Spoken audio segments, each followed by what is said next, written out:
Right, afternoon, everyone. So we're moving on to talk about the brain and particular parts of the brain. I'm going to give you today a quite basic introduction into neurology and neurocognition, the tests that we use to measure neurocognition and executive functions. And then next time and the time after, I'm going to go on to talk about particular structural evidence and functional evidence in terms of how parts of the brain and their impairments might relate to criminality. So I'm going to go over some cases, some of which you'll be familiar with, some of which you won't be. And then also, like I say, go over the tests that we use to measure neurocognition. And I'm going to give you a chance to actually experience those tests as well to see what they're like for participants in the research. So this is Phineas Gage, who I'm sure you are all familiar with, right? The year is 1848, right? It's Vermont. He's the foreman on site for the Western National Railway Company. He's well respected. He's a fair boss. He's respected for being very intelligent.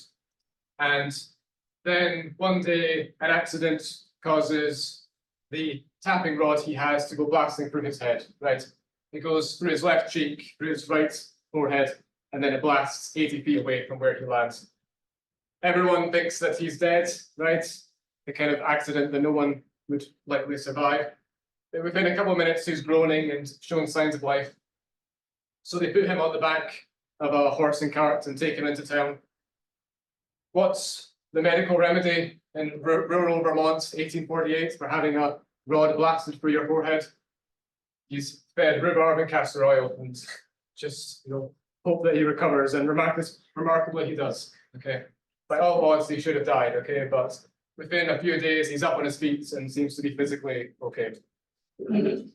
We know now that the damage to his brain was very selective to the prefrontal cortex, okay? The orbitofrontal regions of the prefrontal cortex and the medial region of the prefrontal cortex. And the rest of the brain was pretty much undamaged. He had to have his left eye removed, but otherwise, physically, from the outside, he seemed okay. But inside, he was a very different person, right? Those who knew him said he was no longer incredibly intelligent. He was now quite childlike, struggled with even the most basic problem-solving tasks.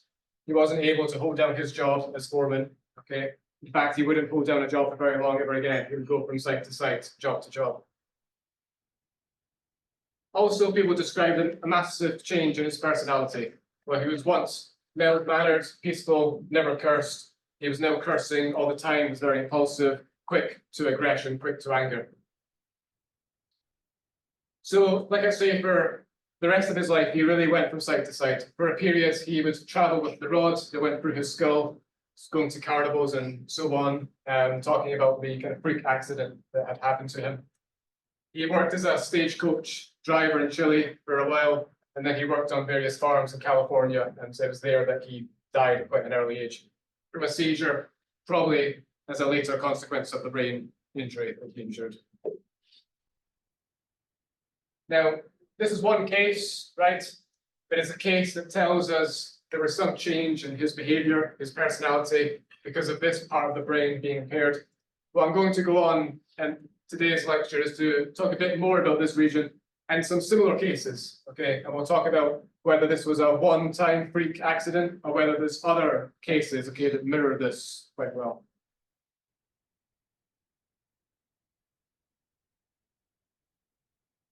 So I'm sure you are familiar with the various lobes of the brain, right? We have the parietal lobe for sensations and motor activities, and then we have the temporal lobe, where most of the limbic system is located for emotions and memory. And then the occipital lobe, okay, for visual information, eyesight. And the frontal lobe is what we're mainly focusing on, at least for today, okay, which is where cognitive activities, cognitive tasks, executive functions, problem-solving tasks, okay, this is the part of the brain that's involved with this. And just like if you damaged the back of your brain, there might be consequences for your vision, right? Impairing the frontal lobe also will have consequences for executive functions, okay? Yeah, there's two regions of the frontal lobe I'll just draw your attention to initially. This is the orbitofrontal regions of the prefrontal cortex. You have one on either side, okay? It's at the outer areas above your eyes, okay? The prefrontal cortex. The prefrontal cortex is the frontal layer of the frontal lobe, right? The dorsolateral region, okay, is that's involved in perspective taking, okay? Crucial, of course, for empathy, right? Taking on the perspectives of others. You all know about theory of mind, right? Theory of mind having the understanding that people have different perceptions, different views, different beliefs, and so on. So people who don't have theory of mind, if this is impaired, quite often have an impaired dorsolateral region of the prefrontal cortex.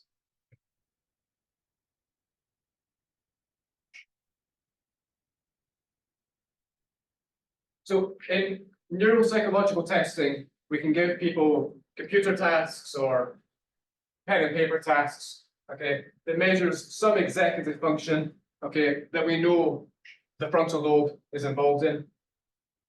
And sometimes we can even determine what area of the frontal lobe, okay, is associated with this particular task. For example, the orbitofrontal regions of the prefrontal cortex heavily involved in impulse control, okay, response inhibition, but as well as a range of other executive functions. So, of neuropsychological testing, we can work out which parts of the brain are becoming active during a particular exercise, but also if there's been damage to the brain after an injury, maybe a stroke. Through this sort of testing, we can work out which parts of the brain might be impaired, right? If, for example, they're struggling on a function that we know this part of the brain is involved in, then that might indicate that maybe in the stroke, this part of the brain was the part that was damaged. So when I say executive functions, I'm really talking about a range of more high-level thinking, complicated tasks, okay, that the prefrontal cortex is involved in. So this includes attention. So being able to keep your attention on a particular task or stimulus, okay, without being easily distracted. Working memory, encoding new information, storing it, being able to retrieve it. Planning, right? Planning in advance, being able to work out various stages that you're going to perform to get a goal that you want. And then making the right decisions to get there, right? Weighing up costs and benefits, pros, cons, seeing the various avenues available to you, working out which one might be the best suited. And then cognitive flexibility. Can you adapt? Do you have such rigid thinking, okay, that once you have an idea, all you can do is pursue it? Or when things change, can you adapt to the situation and, make new decisions based upon what's now available? All of these executive functions also might give us some insight into IQ, because typically a high IQ corresponds with good executive function in various different ways, okay? Whereas a number of impaired executive functions, okay, would correlate with a lower level of IQ. How many of you have done an IQ test before? A couple? Okay. So sometimes in psychology classes you get a chance to see them. When I say IQ, I'm talking about a general intelligence, a G factor, right? Because what we find is when we look at various forms of intelligence, they all strongly correlate. Okay, so there's kind of one factor that's tying them all together. But mainly we split IQ into two categories. We have verbal IQ, which is about your verbal fluency, okay? And then we have spatial IQ, which is about being able to rotate objects in your mind, pick up on patterns, sequences, abstract thinking, okay? So if you've done an IQ test before, you might have seen a question kind of like this. It gives you a various sequence, and you have to pick up on what the sequence might be, what the pattern is. And you're given various options over what the next one of the sequence might be. And you have to choose the one that seems most logical out of the ones that are available. Okay. But it's measuring, problem-solving abilities, rotating objects in your mind, picking up on sequences. Now, what we know is that IQ is 60% heritable. Okay, so 60% of the variance is explained by genetics. if we have identical twins separated at birth, raised in different homes, the correlation on average is about 0.6. But 40% of the variance is explained by environmental factors, early in development, okay? Early stimulation, okay? Education, okay?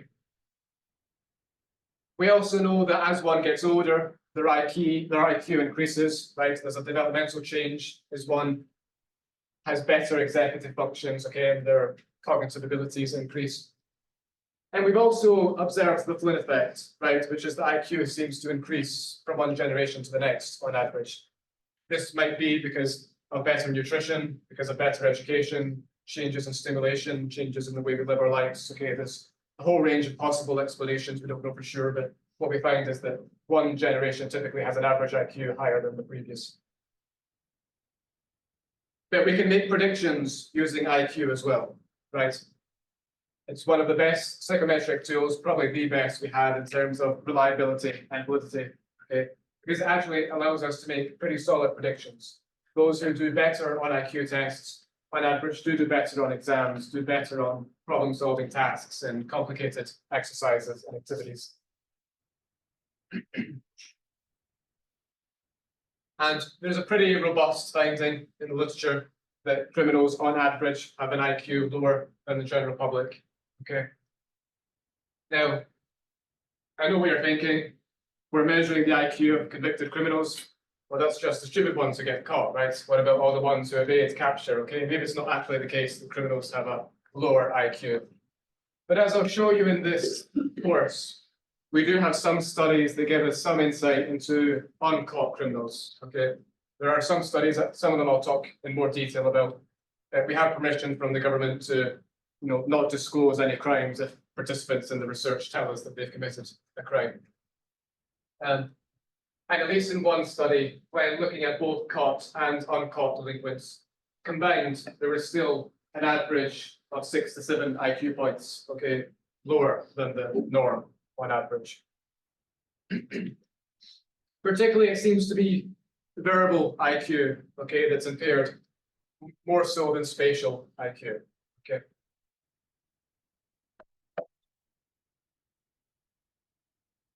I should maybe just say, there's a strong correlation between these, right? But there's still a distinction to be made. But there's a strong correlation. So on average, if one is high in the other, they're high in, if they're high in one, they're high in the other on average. If they're low in one, they're low in the other.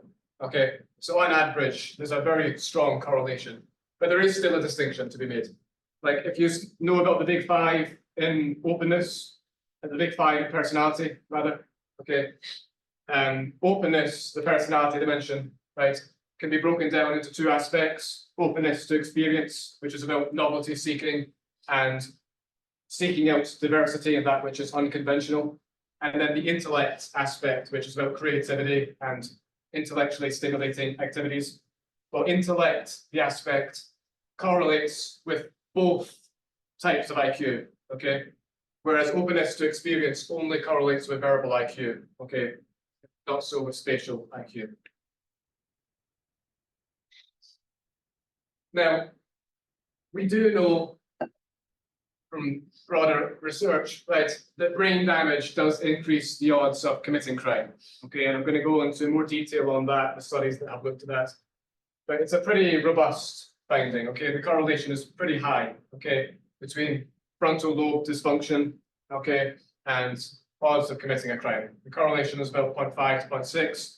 So we're talking about a correlation about 5 times higher than the correlation between smoking and cancer, okay? Or between testosterone and violence. But the question is it a direct link, okay? Or is there, mediating factors, okay, that are explaining the association? So at least in one study, they've argued that brain damage lowers IQ, and this is actually the pathway, okay, that's connecting brain damage to criminality. And of course, low IQ could also be caused by genetics or by poverty, malnourishment, okay? But if one has low IQ, they typically do worse at school. That means they'll have less options available to them when they leave, less job prospects, and they'll also find it harder to do well at their job and hold down a job, okay? which makes it more likely perhaps that they'll then resort to a criminal pathway, right?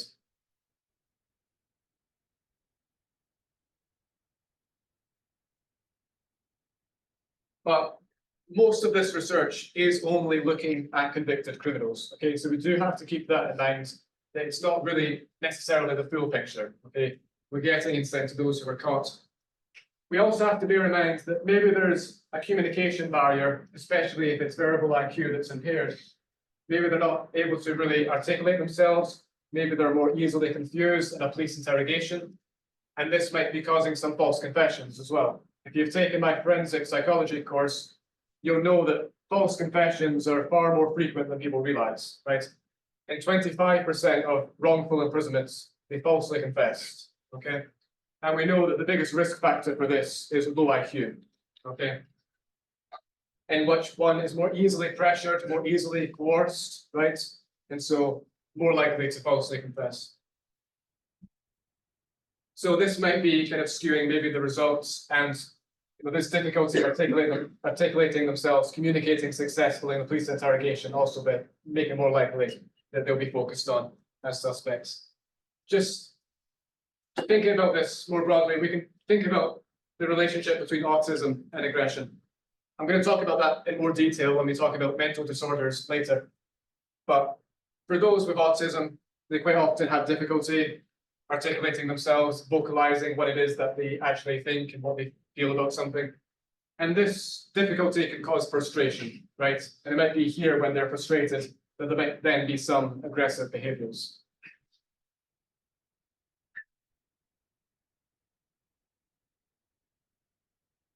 So does low IQ actually predate antisocial behavior? Okay, or is antisocial behavior maybe causing someone to be removed from school, kicked out of the class, and this is impairing their education, their learning rates? Maybe that's what's causing low IQ, right? Maybe they were already aggressive.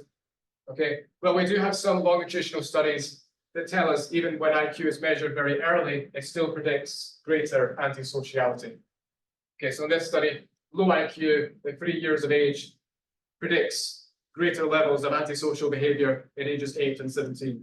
Okay, so at least in this case, it does seem to be predating the antisocial behavior.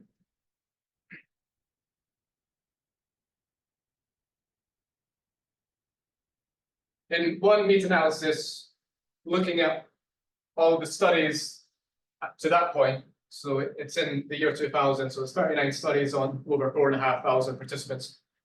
They've looked at the association between antisocial behavior and executive function impairment using the tests that I've showed you. Okay.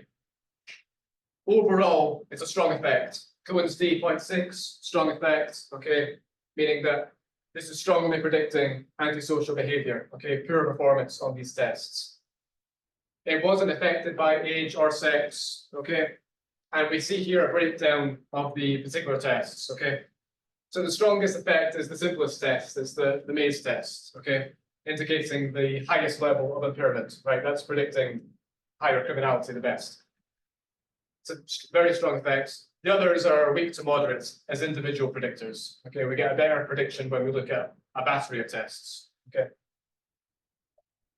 We could break it down by test, but we could also break it down by participant type.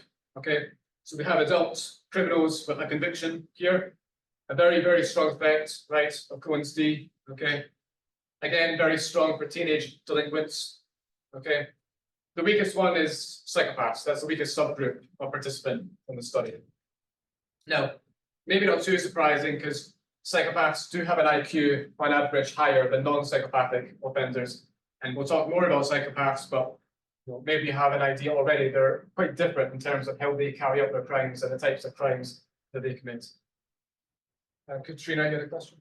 Yeah, so you're saying that the poor scores on an executive functions test is what leads to or shows antisocial behavior and criminality? In this case, it's predicting criminal convictions and teenage delinquency, and to a lesser extent, psychopathy.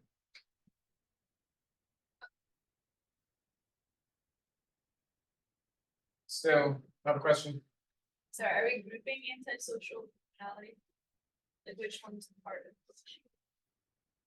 So this is just adults with criminal conviction. Okay, that's the only criterion for this group. Okay, I'm calling antisocial behavior as an umbrella term. Okay, for all of this. Perfect, thank you.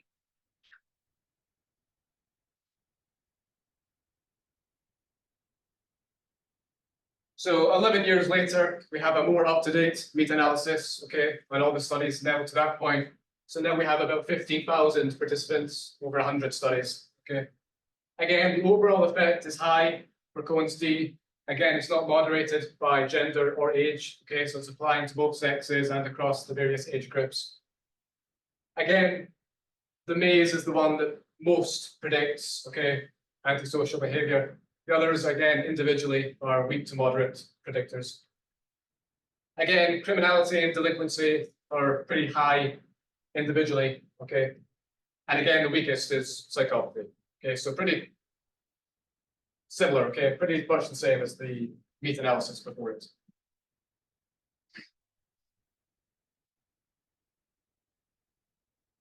Another impairment we often find in criminals is when it comes to recognizing emotions, okay? And this also might be caused by some brain trauma dysfunction, okay? So in one meta-analysis here, we have 20 studies, over 1,200 participants. The participants are asked to identify the facial expression that they see, okay? So they're seeing expressions of disgust, surprise, sadness, okay, fear. Okay.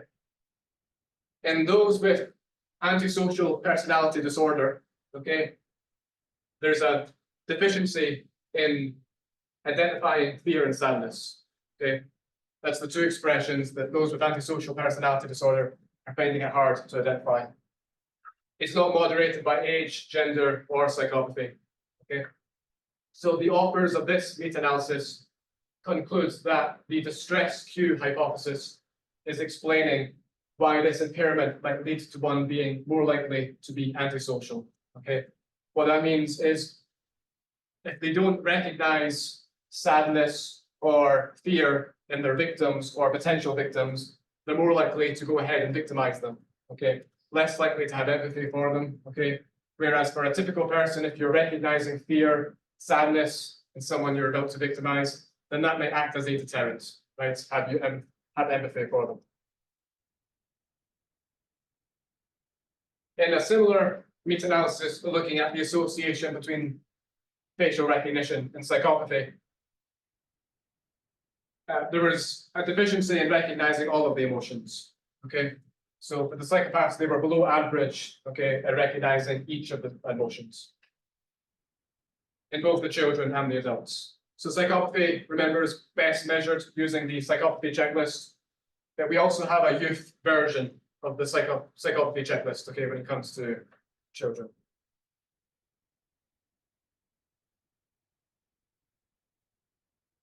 Similar meta-analysis, this time looking at just children under 12, okay? A deficit across most emotions, okay, for those with a conduct disorder, callous unemotional traits, which are early signs of psychopathy, and externalizing behaviors, right, which are signs of a conduct disorder that's not diagnosed. Yeah. What did CU stand for? CU, callous unemotional. So for callous and unemotional traits.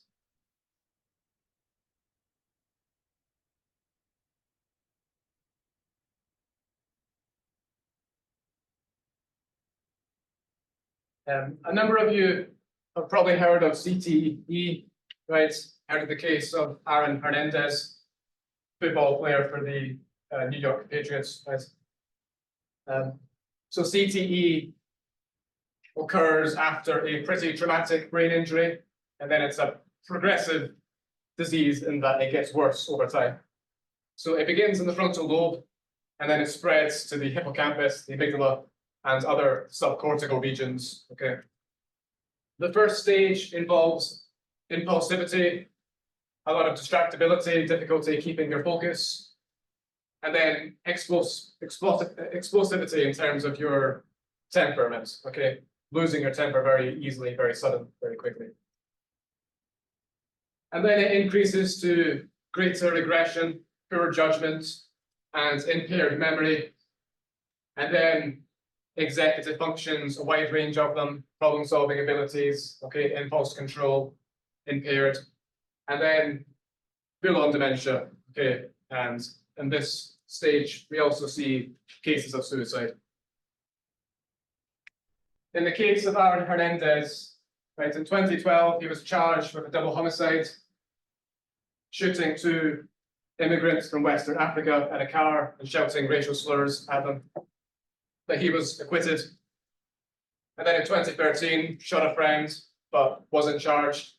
And then the same year, committed murder by shooting another friend. And it was big news at the time, right, trying to figure out why he did it. There was all kinds of speculation that maybe he was gay and he killed the friend because the friend was about to out him, that drugs were involved. There was a whole bunch of theories, right? No one really knew. But when he committed suicide in 2017, what was discovered was he had stage 3 CTE. Okay, and maybe that goes away into explaining why there was this sudden personality change and why he might have done some of the things he'd done.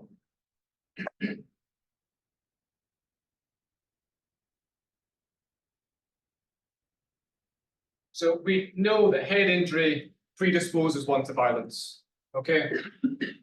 In one study looking at spouse abusers, over half of them had a traumatic brain injury, okay, 53%. In one study of nearly 1.9 million US servicemen who were discharged, they were split into categories based upon whether they had traumatic brain injury or not. So we have a control group who don't have a traumatic brain injury, those with a mild form of brain injury, those with a moderate brain injury, and then those with a severe traumatic brain injury. Okay, and then we've looked at criminal convictions for each of those groups. Any type of brain injury results in a significantly higher conviction rate on average than the control group, right? There's no real significant difference between these three, but the moderate's the highest. Okay.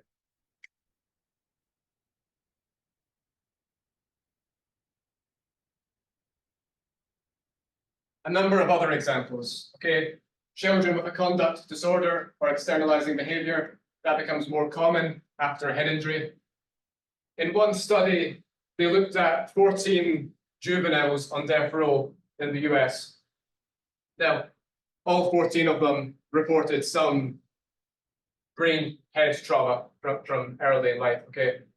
Probably most children, have some experience of bumping their head or something like that. But 8 of them at least had hospitalization from this head injury and still visible skull indents from the injury, okay? 9 of them were also physically abused as children persistently, and that, of course, likely contributes to the head traumas. So, children with frontal lesions more likely to have a conduct disorder. Head injury increases impulsivity. In one study, self-control mediated the relationship between delinquency and head injury. Okay, I'll go on to talk a bit more about that on the next slide, but it might be the self-control or a lack of self-control when one has head injury is then what's predisposing them to be more likely to commit delinquency or crime, right? If one has good self-control still, in spite of the head trauma, then they're not at higher risk for criminality. And then in a study of Chinese children, if one had more than one head injury that was at least mild, it increased the odds of aggression by 6, increased the odds of emotional reactivity by 8.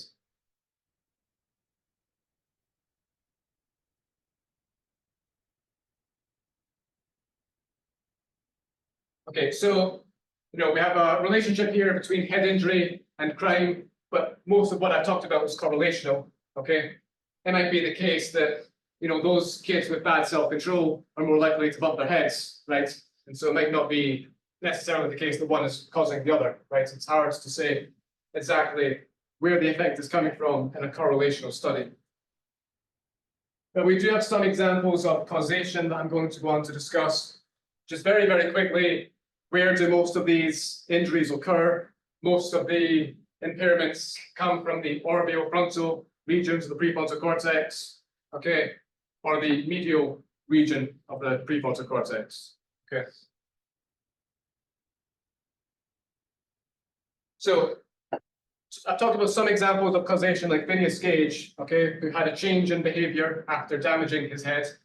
But that's an example we're using after the fact, right? It happened, and then we're looking back, using that as an example, right, of how two things might be related. What about predicting criminality based upon head injury? Okay. These authors have identified a random male, a random female, hospitalized at 17 months of age for traumatic head injury that was accidental. They come from good homes, okay, and they're raised in those good homes. And following up on these two children who were selected at random, okay, in a longitudinal study, there's early signs of child, and even when they're an adult, antisocial behavior. Parents report lack of remorse, lack of guilt, lack of empathy, impaired moral reasoning, impaired ability on the Iowa gambling task, despite coming from stable homes, despite having siblings who grew up to be non-problematic children and adults.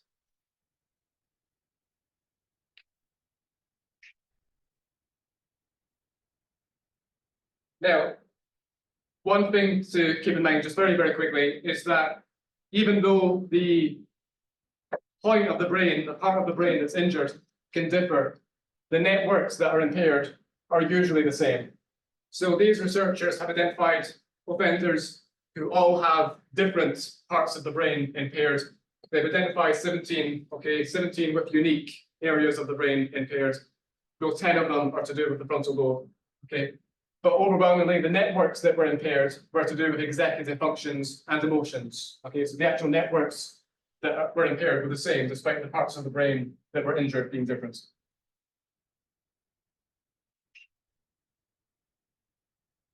So I want to talk about a few cases. I talked about Phineas Gage. Is this a one-time freak accident, or are there other cases that back it up? Well, how many of you have heard of Spanish Phineas Gage? Okay, this is a college student in 1937 during the Spanish Civil War. He gets chased through his home by the opposition, decides to make a run for it and leap out the top window. Okay, but as he leaps out the window, his head collides with the spike on a gate. Okay, and he's stuck there on the gate in front of the building. Again, just like Phineas Gage, you would imagine he would be dead, but remarkably he survives. Okay, he's grunting in pain. Much like Phineas Gage, it went through the left cheek and through the right temple. Okay, much like Phineas Gage, it selectively impaired the medial and orbitofrontal regions of the prefrontal cortex. The rest of the brain is fine. He's taken to hospital. Much like Phineas Gage, he has to have his left eye removed. And much like Phineas Gage, within a few days, he's up on his feet and seems to be physically okay. Now, he was impaired cognitively. He had to drop out of college, okay? But unlike Phineas Gage, he kept to one job for the rest of his life, stayed in one location for the rest of his life, and was never reported as being aggressive or antisocial or criminal. So what's different about him than Phineas Gage? Well, he was engaged to be married shortly before the injury, and shortly after the injury, he still went ahead. He had this loving partner for the rest of his life, and when they had children, his children helped care for him once they came of age, were very protective of him. And he had parents who were very rich and affluent and owned a farm, so he was able to work on that farm for the rest of his life. Okay. He wasn't a great worker. He couldn't work without supervision. There always had to be someone with him. But he turned up to work on time every day, did the tasks he was assigned, got a salary at the end of the week to help put food on the table for him and his kids and his wife. So had a sense of purpose, right? So in forensic psychology, we find that a good support network is often the best protective factor against criminality, right? So in this case, like they say in Rome, right, love conquered all. Okay, he had someone to kind of protect him from a different pathway. Another case, the case of the Russian roulette kid from Utah. Okay, he's 14 years old.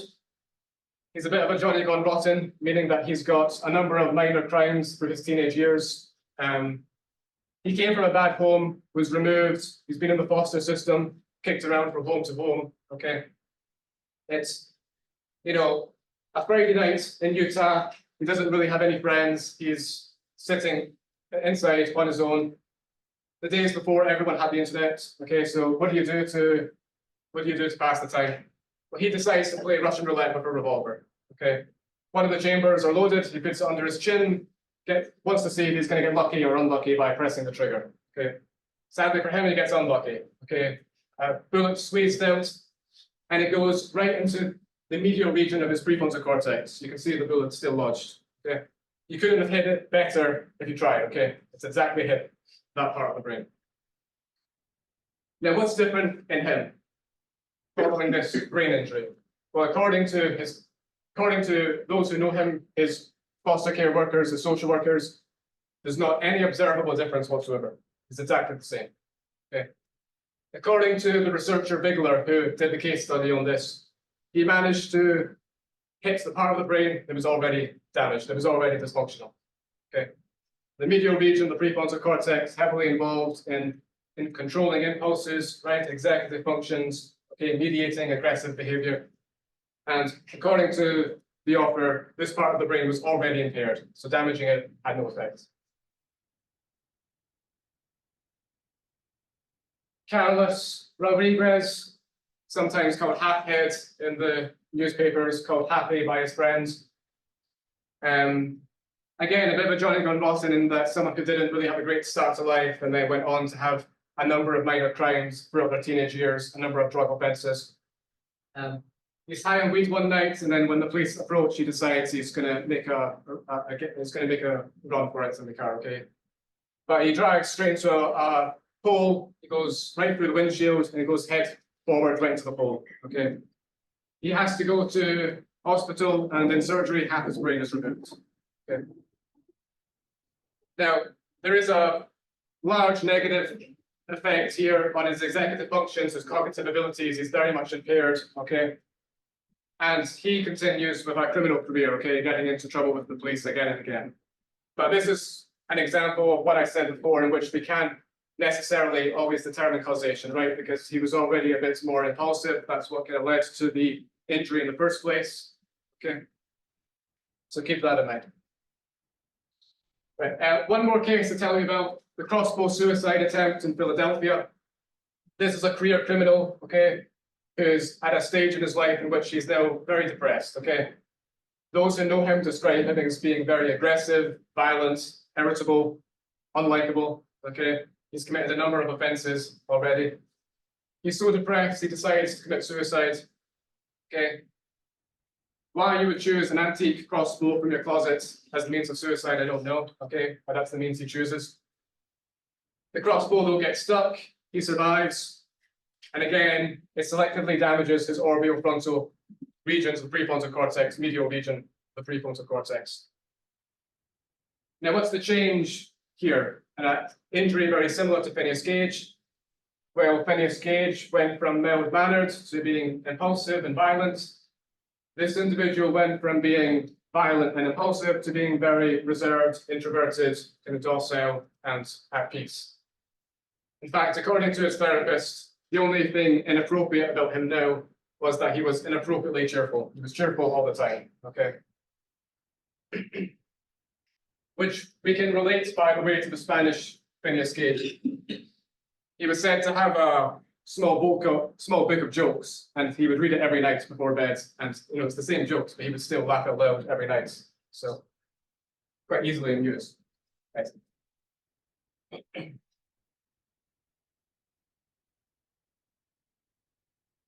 By the way, just on that, extroversion is a lot to do with enthusiasm and positivity.